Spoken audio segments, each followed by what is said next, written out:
অতিও গভীর হয় রজনী যখন, নীরবে প্রভুর নাম জপিও তখন।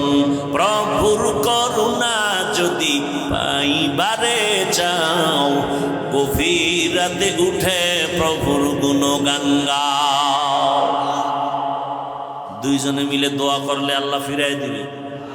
ফুলের বাগান, এক হাতে তালি লাগেনি, লাগে না। এক হাতে তালি যেমন বাজে না, বিনা বাতাসে পানি নড়ে না, ঠিক স্বামী আর স্ত্রীর মন যদি এক না হয়, ওই সংসারে ফুলের বাগানের ফুল ফুটে না।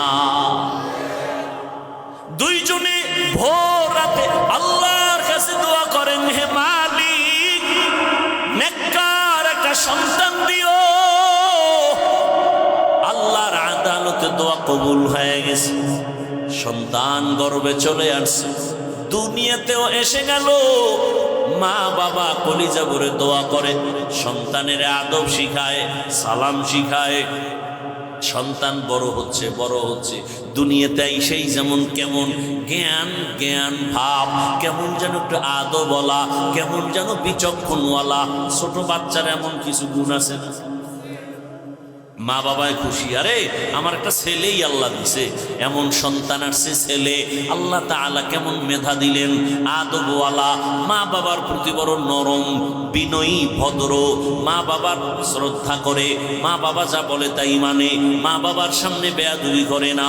অল্প অল্প দিনে মোটামুটি যৌবনের মধ্যে পৌঁছে গেল, এমন নাম উঠতেছে, শরীরের মধ্যে জোশ আসতেছে, অন্যায় দেখতে পারে না। আল্লাহর মোহাব্বত এত, আল্লাহর বিরুদ্ধে কথা শুনতে পারে না, নবীর বিরুদ্ধে কথা শুনতে পারে না, ইসলামের বিরুদ্ধে কথা শুনতে পারে না। কেমন যেন কেউ কিছু বললেই লইয়া পড়ে, আন্দোলনমুখী এমন এক অবস্থা। সম্ভব তুমি ডাক্তার হও, ইঞ্জিনিয়ার হও, প্রফেসর হও, ওসি হও, ডিসি হও, এসপি হও, তোমার মেধা আল্লাহ এত পরিমাণ দিয়েছেন, গবেষণা করে এই মেধাকে কাজে লাগাও, গোটা দুনিয়া তোমার পায়ের তলে আসতে বাধ্য হবে। কেন তুমি সময় নষ্ট করো? মোবাইল চালাবার সময় কই, যদি লেখাপড়া ঠিক মতো করো। আল্লাহ হেদায়েতের দৌলত দান করে। ভাইরা আমার,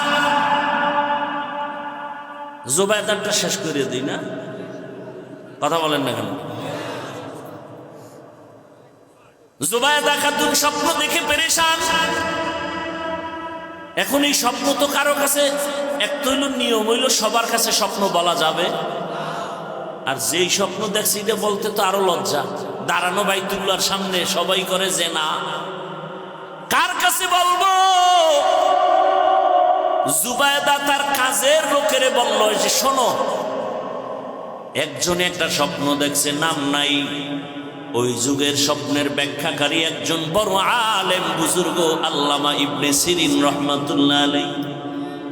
যাও বহুদূর তার ঠিকানা, যাইয়া এই শব্দের ব্যাখ্যা নিয়ে আসো। নাম নাই, চিঠির মধ্যেও নাই, লিখে দিলাম, যাও। গেছে স্বপ্নের ব্যাখ্যাকারী জগৎ বিখ্যাত কুতুবুল আলম আল্লামা ইবনে সিরিনের কাছে গেছেন। গিয়া যখন দিলেন, হযরত এই স্বপ্নের ব্যাখ্যা চাই। কয় দেখছো ওই চিঠি লেখলো কে? কয় যে লেখক জানি না, জনৈক। স্বপ্নের ব্যাখ্যা দেন একজন নারী, বাইতুল্লাহর সামনে দাঁড়ানো, আর সারা দেশের মানুষ এসে জিনা করে। জিনা কয় নাম, নাম, কে দেখছে এই স্বপ্ন? বলে নাম জানি না। কয় স্বপ্নের ব্যাখ্যাও দেওয়া হবে না, কারণ নাম বুঝা, ব্যক্তি বুঝা হবে স্বপ্নের ব্যাখ্যা। আমগো দেশের একজন নামদারি পীর স্বপ্ন দেখে রহমতের নবী উলঙ্গ, ডাস্টবিনে ভরা। ব্যাখ্যা কি হবে? আমার রসুলের যদি কেউ উলঙ্গ দেখে, বসতে হবে ভণ্ডের ইমান উলঙ্গ। ইবনে সিরিন কয় নাম না কইলে ব্যাখ্যা হবে না, যাও। নিরস হইয়া চলে আসছে, এসে বলেন নাম না বললে ব্যাখ্যা দেওয়া হবে না। জুবাইদা পেরেশান। ওই আল্লামা ইবনে সিরিন জানবে এই দুরহ স্বপ্ন আমি দেখেছি, আমার লজ্জা লাগে, কিন্তু স্বপ্নের ব্যাখ্যা জানা দরকার। শেষ মর্যায় বলে নামটা লিখে দিলাম আমানতের সাথে, তার কাছে দিয়া দিও, তুমি চিঠি খুলবা না। আল্লামা ইবনে সিরিন চিঠি খুলে দেখে নিচে লেখা জুবায়দা বাদশাহ হারুন রশিদের স্ত্রী। একটা চিৎকার দিয়া কয়, ধন্য নারী জুবায়দা, খবর কইও জুবায়দার কপাল খুলে গেছে।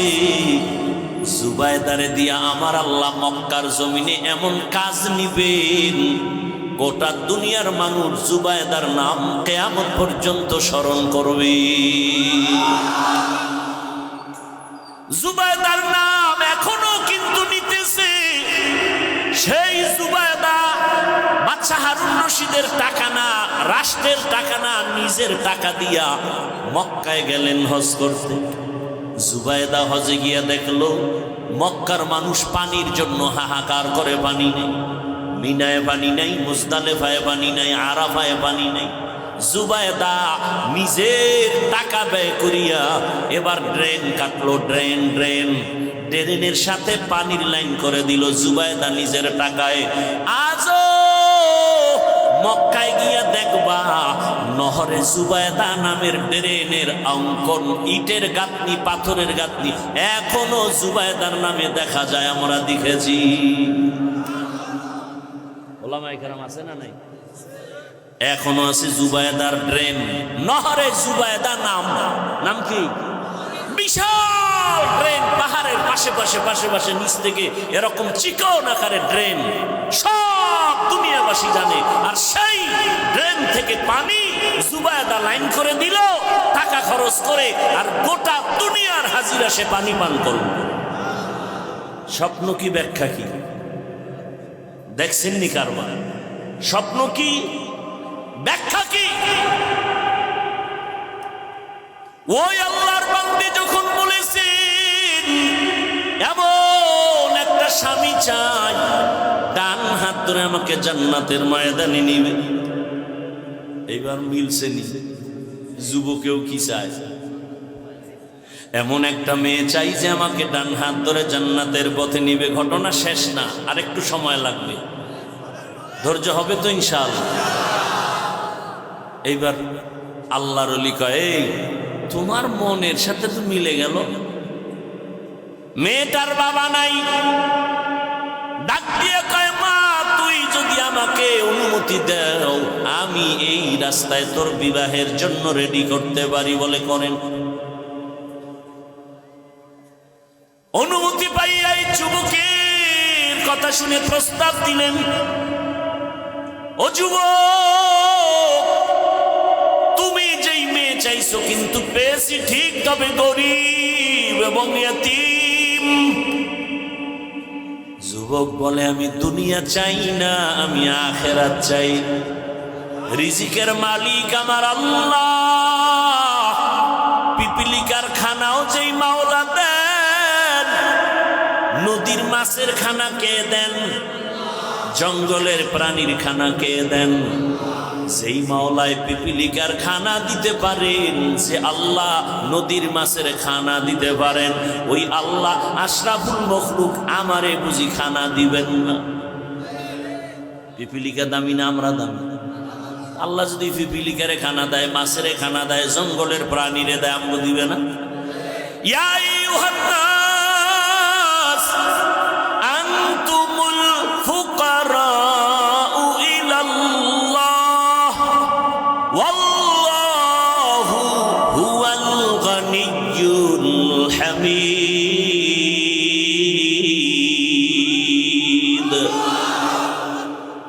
আল্লাহ বলেন, দুনিয়ার মানুষ তোরা ফকির, আমি ধনী। রিজিকের ভয়ে এখন ট্যাবলেট খায়, সন্তান কমাও। স্লোগান লেখছে, ছেলে হোক মেয়ে হোক দুটোর বেশি নয়। আবার নতুন করে আর এক লাইন বাড়াইছে, একটা হলে ভালো হয়। আমি কই যুবকেরা, তোরা আর এক লাইন বাড়ায় লেখ, না হইলে আরো ভালো হয়। এই স্লোগান কেন কয়? মানুষ বাড়লে থাকবে কই, খাবে কি? যে লেখছে ওরে আগে বলা দরকার, তুই মর, তুইও তো বাড়তি, তুইও মর। নাস্তিকের গোষ্ঠী রিজিকের মালিককে। পিপিলিকারে আল্লাহ খাওয়াইলে আমাকে খাওয়াবে না? ও মুরব্বীরা,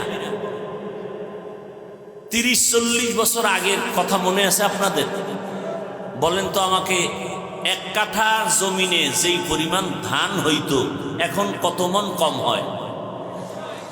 বলেন। বাড়াইছে কে সরকার? আগে 13টা পেয়ারা খাইলে টের পাওয়া যাইত না, আর এখন এত বড় পেয়ারা একজনে একটা খাওয়া যায়। রিজিক বাড়াইছেন কে? তো তোমার এত টেনশন কেন? আল্লাহ বলেন রিজিক আমি বাড়াবো, সন্তান আমি দিব, আমি বাড়াবো। আর কিছু কুলাঙ্গার আছে, সন্তান বেশি বা মেয়ে হয় কেন বউর সাথে ঝগড়া করে, আছে না নেই? আল্লাহ হেদায়েত দান করুন। ওই যুবক বলল আমার দুনিয়া চাই না, আখিরাত চাই। আর যারা আখিরাত চায় আল্লাহ তাদেরকেও দুনিয়া দিয়া দিবেন। না খাইয়া কেউ মরে না, মনে আছে করোনার কথা? আল্লাহ রিজিকের মালিক, না খাইয়া মরবে না, তবে হালাল। 2 জনার সাথে হযরতের অনুমতি ক্রমে বিবাহ প্রস্তাব আসলো, রাজি হয়ে গেল। 2 জনার বিবাহ হয়ে গেল। 2 জন এলাকায় বসবাস করতে গিয়ে দেখে পর্দা নাই, বেগানার নজর লাগতে চায়। এলাকা ছাইরা চলে গেছে পাহাড়িয়া জঙ্গলের পাশে। ভাঙা ঘর ঝুপড়ি উঠাইয়া ওখানে 2 জন থাকে আর আল্লাহর ইবাদত করে। জঙ্গলে একটু কাজ করেন আর মোটামুটি স্বাভাবিক জীবন যাপন করে, আর নামাজের সময় নামাজ আদায় করেন। আর গভীর রাতে 2 জনে যায় নামাজে বসে একসাথে কান্না করে, ও আল্লাহ 2 জনার আকুতি তুমি কবুল করেছো। চেয়েছিলাম একটা জান্নাতি নারী, তুমি দিয়েছো। আমার স্ত্রীও চেয়েছে, তুমি দিয়েছো। এবার আর একটা দাবি। কি দাবি? ও আল্লাহ তুমি একটা নেককার সন্তান আমাদের দান করো। আহা, আল্লাহর কাছে চাইছেন নি নেককার সন্তান? আন্দাজ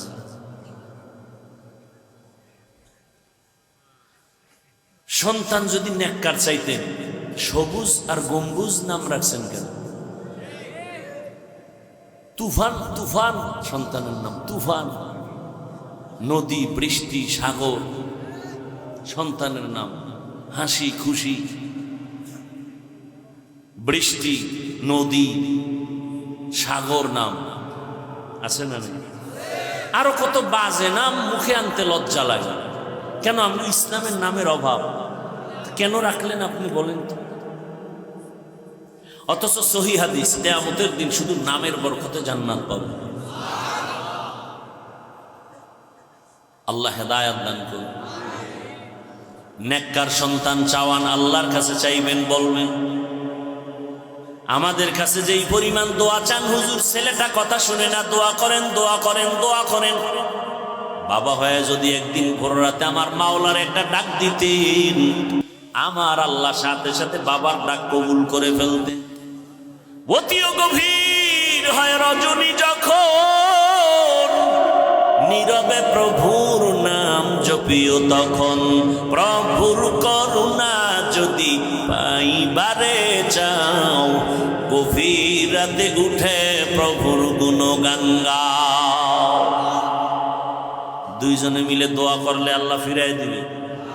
ফুলের বাগান, এক হাতে তালি লাগেনি? লাগে না। এক হাতে তালি যেমন বাজে না, বিনা বাতাসে পানি নড়ে না, ঠিক স্বামী আর স্ত্রীর মন যদি এক না হয়, ওই সংসারে ফুলের বাগানের ফুল ফুটে না। 2 জনে ভোর রাতে আল্লাহর কাছে দোয়া করেন, হে মালিক নেককার একটা সন্তান দিও। আল্লাহর আদালতে দোয়া কবুল হয়ে গেছে। সন্তান গর্ভে চলে আসছে, দুনিয়াতেও এসে গেল। মা বাবা কলিজা ভরে দোয়া করে, সন্তানের আদব শিখায়, সালাম শিখায়। সন্তান বড় হচ্ছে দুনিয়াতে সেই যেমন কেমন জ্ঞান জ্ঞান ভাব, কেমন যেন একটু আদবওয়ালা, কেমন যেন বিচক্ষণওয়ালা। ছোট বাচ্চার এমন কিছু গুণ আছে না? মা বাবায় খুশি, আরে আমার একটা ছেলেই আল্লাহ দিছে, এমন সন্তান আসছে ছেলে। আল্লাহ তাআলা কেমন মেধা দিলেন, আদবওয়ালা, মা বাবার প্রতি বড় নরম, বিনয়ী, ভদ্র, মা বাবার শ্রদ্ধা করে, মা বাবা যা বলে তাই মানে, মা বাবার সামনে বেয়াদবি করে না। অল্প অল্প দিনে মোটামুটি যৌবনের মধ্যে পৌঁছে গেল, এমন নাম উঠতেছে, শরীরের মধ্যে জোশ আসতেছে, অন্যায় দেখতে পারে না, আল্লাহর মোহাব্বত এত, আল্লাহর বিরুদ্ধে কথা শুনতে পারে না, নবীর বিরুদ্ধে কথা শুনতে পারে না, ইসলামের বিরুদ্ধে কথা শুনতে পারে না। কেমন যেন কেউ কিছু বললেই লইয়া পড়ে, আন্দোলনমুখী এমন এক অবস্থা। অন্তরের মধ্যে এত জোশ, ইসলামের উল্টা পাল্টা কিছু শুনলেই রুখে দাঁড়ায় যায়। এই যুবক মা বাবার দোয়ায় এত দামি হয়েছেন। ওই যুবক আল্লাহর বান্দা মিশরে গেল, তুরস্কে গেল, দুনিয়ার সব বাইতুল মুকাদ্দাসে জুলুম চলতেছে, খবর পায় যুবক দৌড় দিয়ে চলে গেল, জালেমদের হাত থেকে বাইতুল মুকাদ্দাসকে স্বাধীন করালেন, মিশরের জমিনে জুলুম মুক্ত করালো। এইভাবে আল্লাহর বান্দা ইতিহাসের পৃষ্ঠায় নাম উঠে গেল অল্প বয়সের মধ্যে। ওই যুবক আর কেউ না, ওই যুবকের নাম ইতিহাসের পৃষ্ঠা উল্টাও সালাহউদ্দিন আইয়ুবী রহমাতুল্লাহ আলাইহি। এই যুবক গুগলে সার্চ দে, সালাহউদ্দিন আইয়ুবী লেখা সার্চ দে, ইতিহাস টোটাল পেয়ে যাবে। কেমন মা বাবার কেমন সন্তান, অল্প বয়সে যুবক সালাহউদ্দিন আইয়ুবী গোটা দুনিয়াকে মাতিয়ে তুলল। ইসলামের বিরুদ্ধে কোন শক্তি তার সামনে মাথা নত করে চলেছে, মাথা উঁচু করতে পারেনি। ও আমার যুবক, এমন যুবক তুমি হইও। আমি তো চাই এতক্ষণ বয়ান করি, এটা বোঝাতে চাই তুমি আমার মাদ্রাসায় আসার দরকার নাই, তুমি জেনারেল লাইনে পড়ে ডাক্তার, ইঞ্জিনিয়ার, প্রফেসর হও। আজকে গোটা দেশের দুনিয়ার মধ্যে ডাক্তার জাকির নায়েকের সুনাম আছে না নাই? অথচ বান্দা একটা এলাকার ডাক্তার, হোমিওপ্যাথিক ডাক্তার, কিন্তু আল্লাহ তাকে এমন মর্যাদা দিয়েছেন, এক পর্যায়ে মাযহাবে